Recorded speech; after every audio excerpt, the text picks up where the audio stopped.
Welcome to Clicks and Bricks Podcast. We talk about the entrepreneur mindset. If you get one shot at this, what kind of shot are you going to take? If we forget who we are, they're going to forget who you are. You've got an adversity story that's out of this world. Everything from that Main Street brick and mortar to that billion-dollar manufacturer. Welcome back to Clicks and Bricks Podcast. Today I'm with Justin from OpenVest. Justin, how are you doing today? Howdy, Ken. How are you? I'm doing fantastic. It's a Friday. I'm very excited about the weekend. But before we jump in to our discussion, can you tell the audience a little bit about who is Justin? You know, what got you into the entrepreneurship journey, and then specifically into the piece that you're at now, that investment part? Sure. So I ultimately came to this sort of where we're at now in this platform, operating it daily, growing, expanding, from initially getting my MBA at Columbia Business School, working before that in New York City, learning the ins and outs of the financial world and specifically about the private equity and the hedge fund worlds, and how this entire asset class was basically reserved for a very exclusive set of people and left everyone else out. So that was sort of the initial set. My daily job employment at the time, if you will, was sort of getting access to very specific sets of information, not something you would see on the internet type of thing, but, you know, very exclusive sets. And made me realize, hey, something's wrong here, right? Because only certain individuals, very, very, very high net worth individuals and specific institutions even get access to these opportunities. So that was the first sort of triggering moment after having worked for a few years in New York City. Then there was another piece of it that really came about, which was, okay, this was sort of the first sort of iteration, or at least thought process that got going. Then what happened is we found a partner, right? A back-end custodian that would basically provide all of the servicing and the way to do this. And then there was a third piece, which is the legal, because obviously you could not just offer the same types of investments to people who were not accredited given the SEC laws. So basically what we managed to do is, in one technological platform, give access to individuals in the United States for as little as $300 a month. They can start investing, and we don't charge more than $3 max, whether an individual invests $5,000, $10,000, $15,000, $20,000, the upside is free to you. So what I will say is that, sorry, I'll circle back a little bit. I guess the key pieces to this and why I decided to leave my employment at the time, I just thought this opportunity was too exciting to pass up. One, two, there was a recurring theme even amongst close friends and associates. Why can't I get access? Why can't I get access? Why can't I? This theme kept coming up. That was both in New York City, outside of New York City. And I was thinking to myself, why does this keep coming up, right? And how do we solve this? So I think there was just a natural problem solver instinct from that point of view. And I will not lie, it took a combination of technological, regulatory, and legal knowledge to even bring this together. The good news is we are now live in 11 US states, and we will be expanding to all 50 states, or at least we anticipate by the end of the year, early next year at the latest. So we are moving fast on this. You can check the website for the specific states we're in if anybody wants to. So that's at openvest.co. And you can do /A4. We're adding a promotion there as well, given the recent traumatic, unfortunate events that happened. So basically, we're giving 4 months free to anybody that signs up. We'll just knock even the fees that were, the low fees that we have. So we'll just give it to you for free for that 4-month period. Now, what I will say is that this was not easy to build by any stretch. I actually had to fly to India and live there for 5 months straight and work with the core group of our engineers full time there. So I have a co-founder who's US based, and then the rest of the team right now is based in India. So I'm working with them day and night, well, mostly nights and then early mornings while I can. And then the rest of the time just running the platform during the day. So I will not lie, it's a full-time grind. But I will say that, like, the watching people use it and get, sign up, use it, and then subsequently reinvest. So more than 80% of our initial users have reinvested. That's really what brings the excitement and the joy, because it's like you're actually adding value to people's lives. And so, that ultimately keeps me going on that front. Yeah, what I will say, I mean, I think that gives a little bit of a background. Yeah. Anything else I can touch on, let me know. But that's I've a got a little. ton of questions right out of the gate. I happen to be fortunate enough, as crazy and hectic as my life has been. My stepdad, when I was about 10, 11 years old, I got in some trouble and I didn't get my allowance anymore. And he taught me opening the newspaper, finding stocks, and then buying those stocks. And I learned that at a very early age. Blows my mind at how much people don't know about investing, and it scares the hell out of them. Yeah. So I've got a list of questions here that I kind of wrote down, and I think we have a unique opportunity to help educate some people that don't know much about investing at all, and help people understand your platform, and help people that are wanting to start their businesses overcome those challenges. So I like this, where this episode can go. But before we jump into that, I just want to touch on, can you explain to us what reinvesting is Yeah. and why that's so important? Reinvestment. Yeah. So actually, so I think compound interest is the eighth wonder of the world, is the saying. And so for people who don't know, essentially what that means is that if you are, let's just take a simple example. You start with $100. You can start small on our platform for 300, but let's just use 100 for simple numbers. A 20% return will get you 120 next, if assuming it's an annualized return. The following year, if you get another 20%, you're not getting 140, you're getting 144. And then the third year after that, you're not getting 160, you're getting 172, right?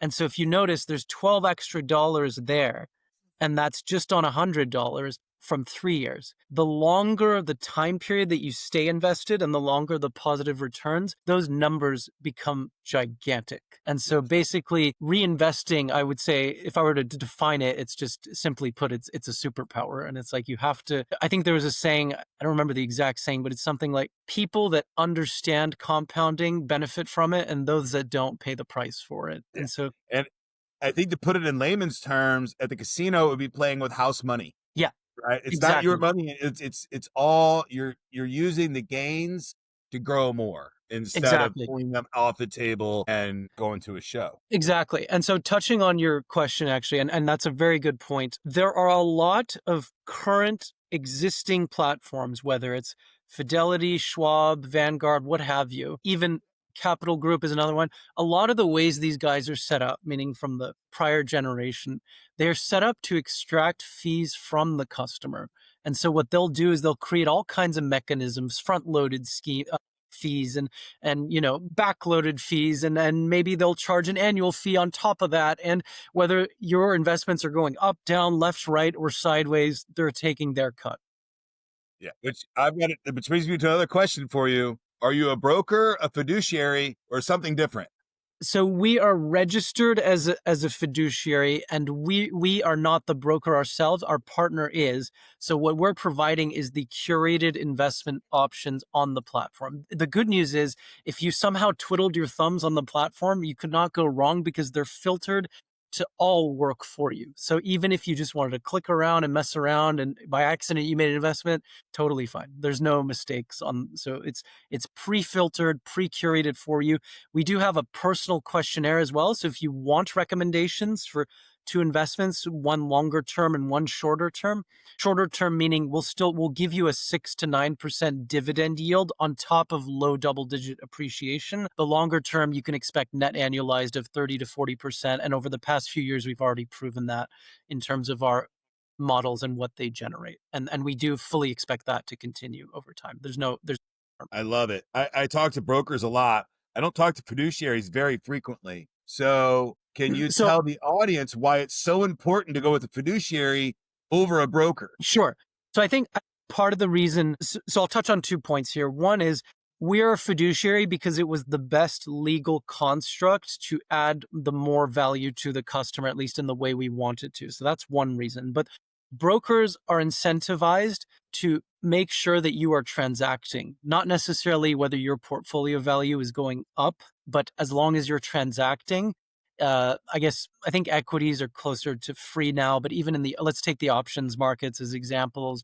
They will incentivize you to trade more because they're getting anywhere from 60 to 80 cents per trade on the commissions. And so basically brokers are incentivized by commissions. Fiduciaries are incentivized by portfolio increases, would be the way I would describe it. Yeah. Absolutely. And folks, promise you, this is an old saying from the internet from way back in the day. If you're not paying for it, you are the customer, like, or you're the product.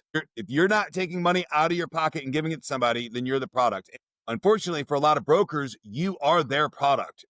And you don't want to be somebody's product. It's not a good position to be in. You have no Exactly. leverage in the situation, and you're paying them to lose your money in some cases. I highly recommend going with fiduciaries over brokers when it comes to investments.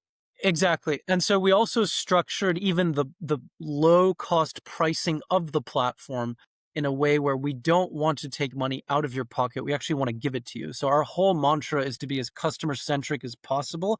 So the good news is we have individual accounts, right? So any user can sign up, meaning as long as they're in one of those 11 states today, but we will be across the country very shortly. And then we also have IRA and 401k accounts as well, because the other aspect that I noticed was how broken that entire system is when you have to pick one of 3 or 4 designated options at your company and go with their 100 basket of 150 overly diversified options. It's like, that's not going anywhere. Like, you're not going to be able to retire on that. And so we were like, we just have to redesign this, do exactly what we did for the individual, and give 401k and IRA accounts too. So same thing. We're also offering that flat fee, same idea, same principles.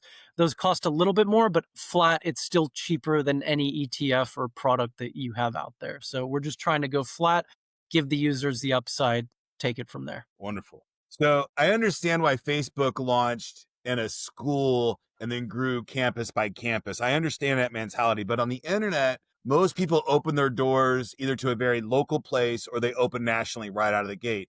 Can you explain to us why, as you're starting a new, basically an e-commerce business, right, an online business, why you're launching state by state and not just blanketing national right out of the gate? Yes, yes, that's a very good question. Financial cause, or is that a marketing strategy? Yes, yes. So the answer is it's not a marketing strategy, and I'll tell you. So right now we are exclusively sold, meaning any individual can download our application on, meaning the Apple iOS store and the Google Play Store. This is more has to do with regulation and how each state has an inherent cost of operation. So you have to pay to get the license in those states in order to get access. And so the good news is we've already have investor commitments. We just haven't called it in yet because we're still at the point where we're growing, but we want to see how far we can go on network effects until we call that. And so it's more of a strategic play on that front, but the regulatory framework is what is making us go state by state as opposed to just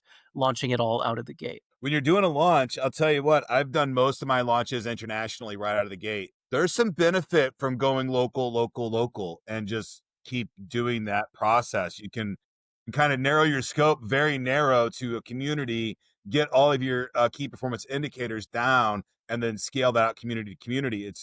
It can be a really, really cool way to launch an online business today. Exactly. And what I would say is if we launched in all 50 states, we probably would not have succeeded, meaning we were better off going state by state. Or, I mean, we started with 3 states, right? I mean, New York, California, Florida, still big enough populations, but we learned how to fix inherent kinks, meaning like, obviously you have to go through some experiences.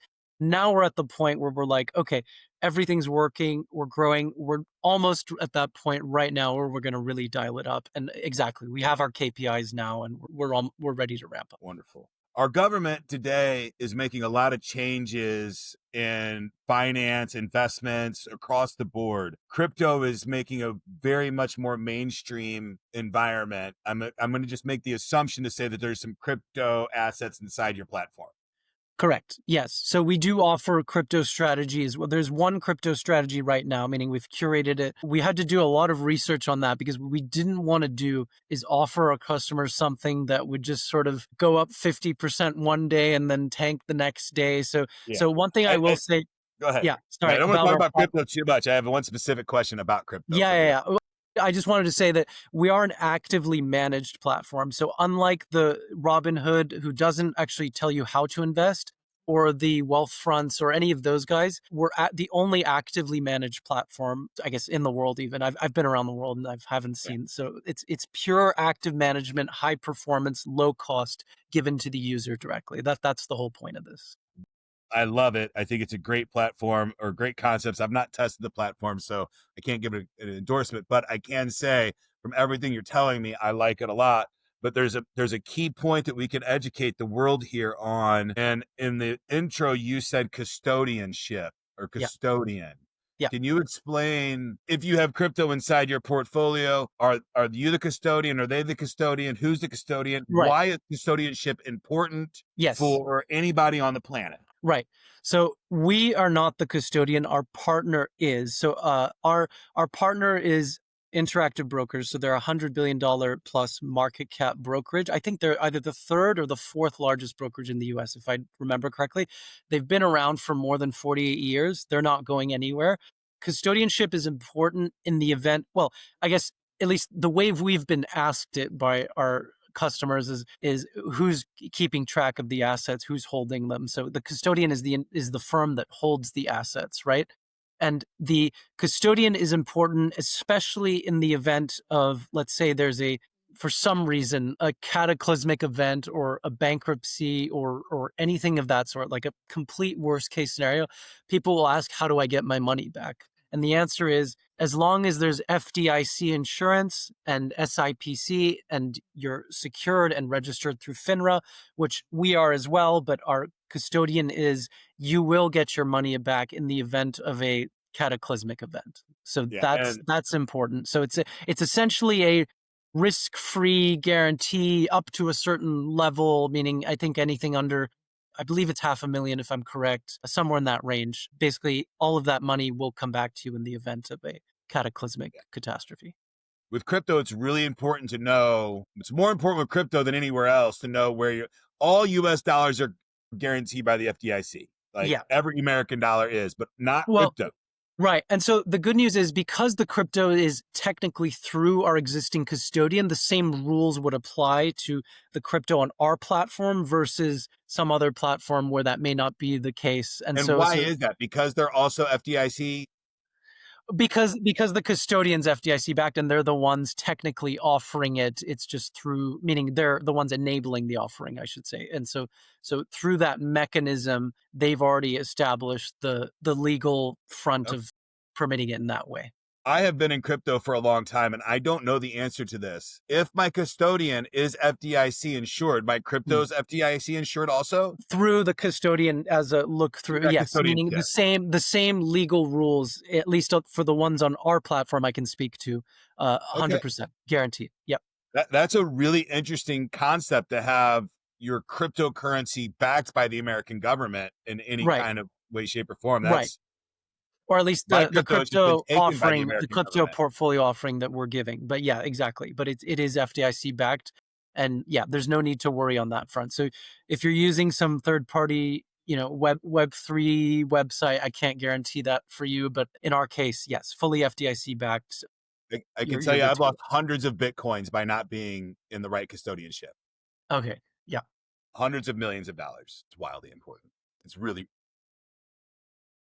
Yeah. So we do emphasize customer trust. And ultimately, as I said, all we ask is that people, at least who are in the existing states and will soon be across the country. And actually, if we're not in one of your states today, you can go to openvest.co and click on join the wait list. And if you just put your name, your email, and your phone number, we'll ping you the minute we're live in your state and you'll be ready to go and you can just sign up. It'll take no more than 5 minutes. Same standard brokerage information, name, address, where you live, all that good stuff. Once you're signed up, you just sort of link your bank account, which I think you already do through the registration, pick your investment, you're done. Wonderful. Yeah. All right, Justin, now on to the challenging part. Before OpenVest, how did you personally view investing?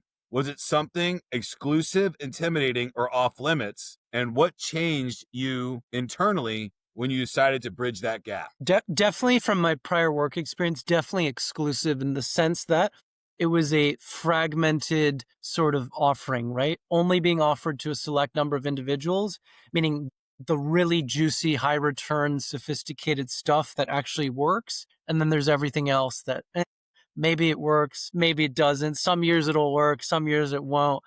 there's a massive difference. And again, it goes back to that compounding we talked about, that incremental return over X number of years, even 3, 4, 5 years. It's astronomical how much more you can make. So I definitely would say it was definitely an exclusive phenomenon before. And what we're trying to do is bring that exclusivity out to the public, basically. That's the goal here. And that's why we launched this. And the losses go the other direction, right? A 50% loss requires 100% gain to get back to zero. Correct. That's also true. Yes. And so part of it is, I think there's another aspect to investing, which is temperament. So meaning if things are getting rattled in a short period of time, can you stay calm? One, but two, what are you doing to take advantage of that? That's the key thing that really can make a difference in terms of the best investment managers or the best options out there versus everything else. And that's really what we're giving to our users. And so, yeah. Awesome. I love empowerment. The internet has not completely leveled the playing field, but it has made it to where the everyday man and woman can compete in arenas that were never even imaginable to them before. With just a little bit of grit and knowledge, you can get pretty far in today's world. What's a moment early in your life or career when you felt totally out of place because of money, access, or opportunity? And how did that experience drive your mission today? Very good question. So honestly, I think just living in New York City and just being around that environment, you can just sort of see like there's a whole world there that like is not broadly available to everyone else, right?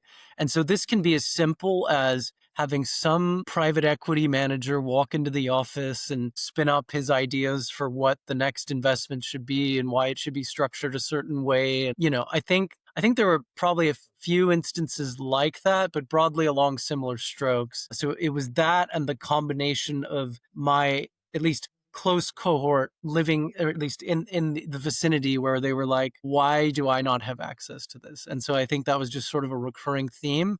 And it was enough where I was like, well, maybe there has to be a technological solution to this. So yeah, it was just a matter of finding it. And I think the key thing was that our partners, so Interactive Brokers, allows us a lower cost to serve than other providers in our industry. So we don't have to take a larger fee. We don't want to, but because of the agreement we've structured with them, we can serve our users at a much lower cost. And we do plan to keep it that way over time. Wonderful.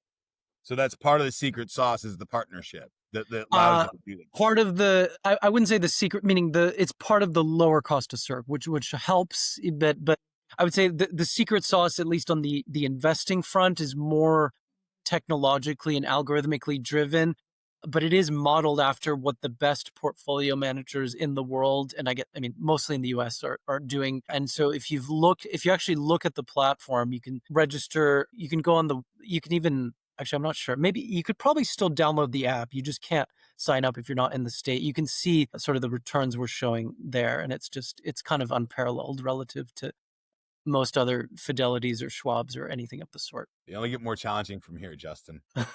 You're working on democratizing hedge fund investing.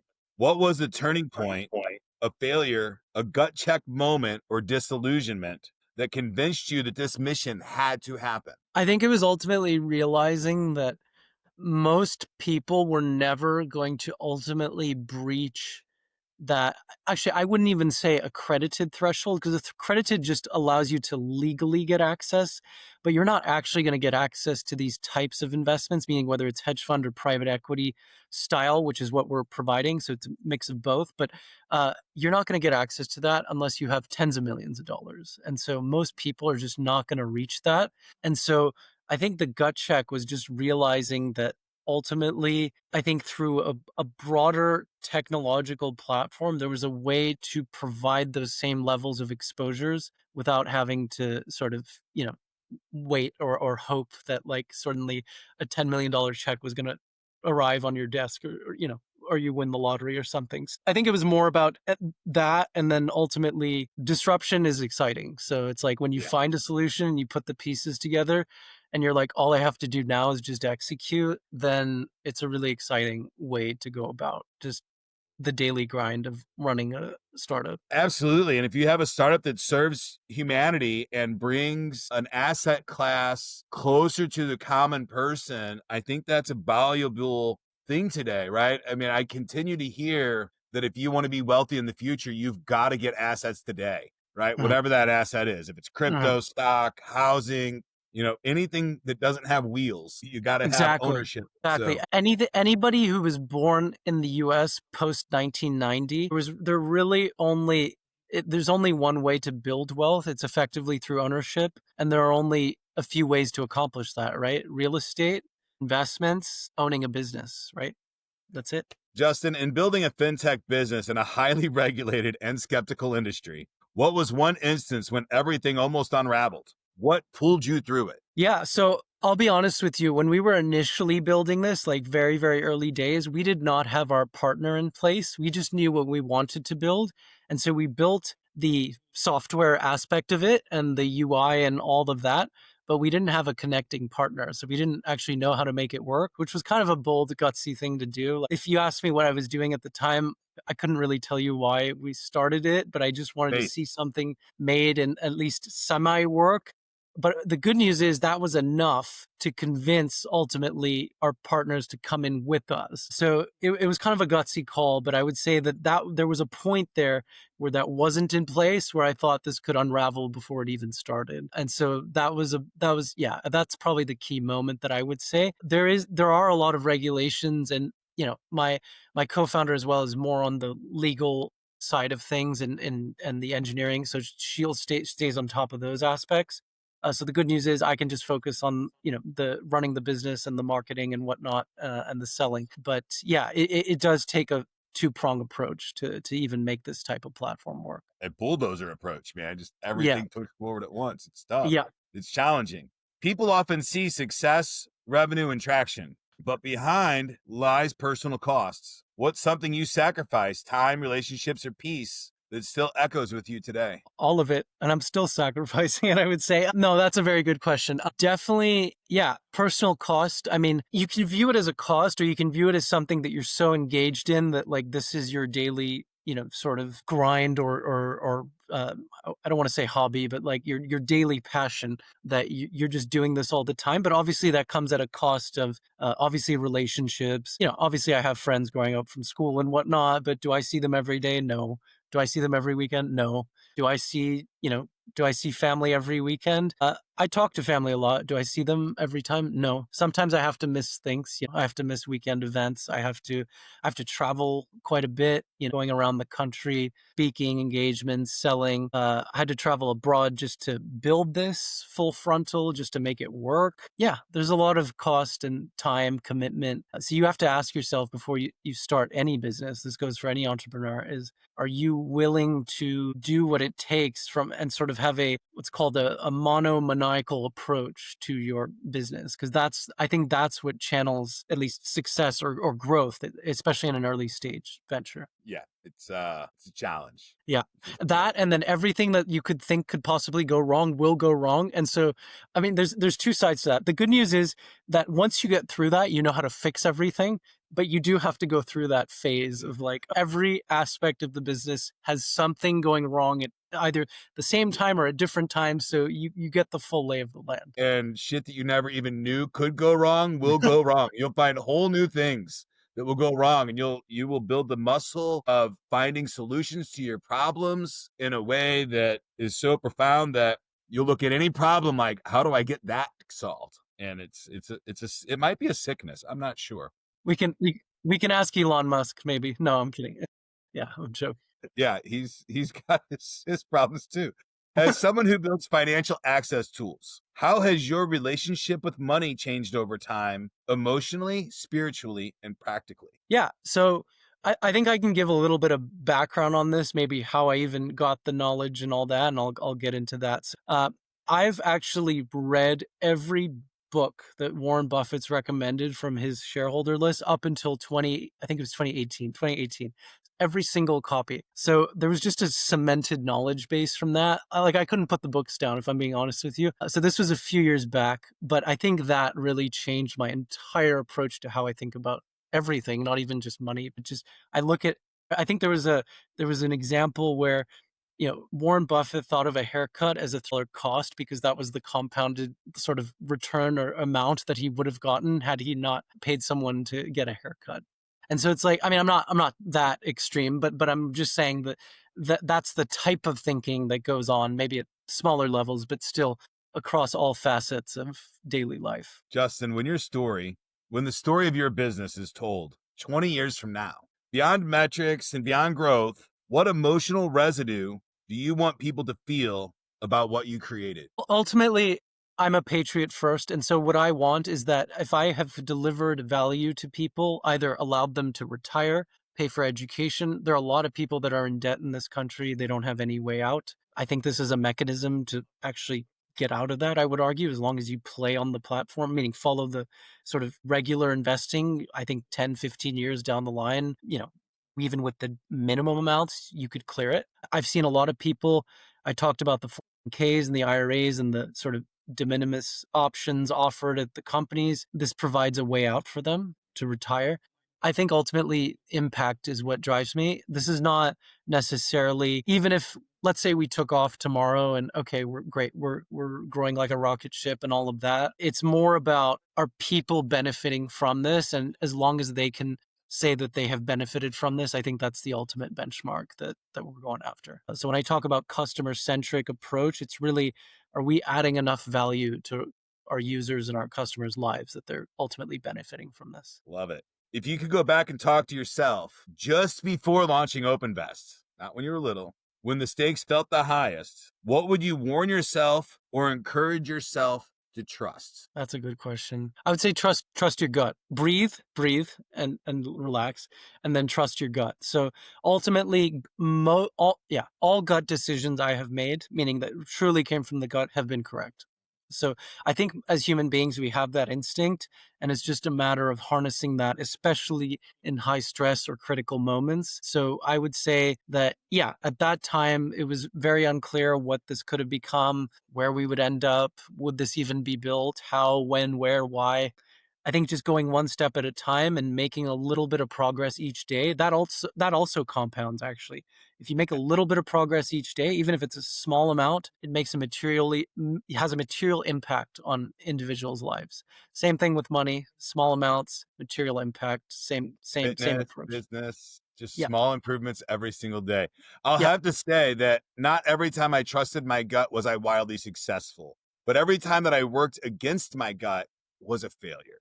Like every single time I've worked against my gut, I have failed. But every time that I've trusted it, maybe not successful, but more times than not, I get to the other side of something. But if I'm working against it, man, that is just a grind. And it doesn't, if you're working on something, it just doesn't feel right. Stop and breathe. What Justin said, I cannot, it's stupid. I know we have to do it to live, but breathe. Yeah. Just stop and breathe and think about it for a second and There, think there's about that breath. also there's also a quote. I think Mark Twain said this. It's like, it's not what you know that gets you into trouble. It's what you know that just isn't so. And so it's like, if you're just so dead on about what you think is right, but it's clearly not, like that's not going to amount And to knowledge much. is delusional anyway. I mean, it's it's what we know, right? It's what we think we know right now, you know?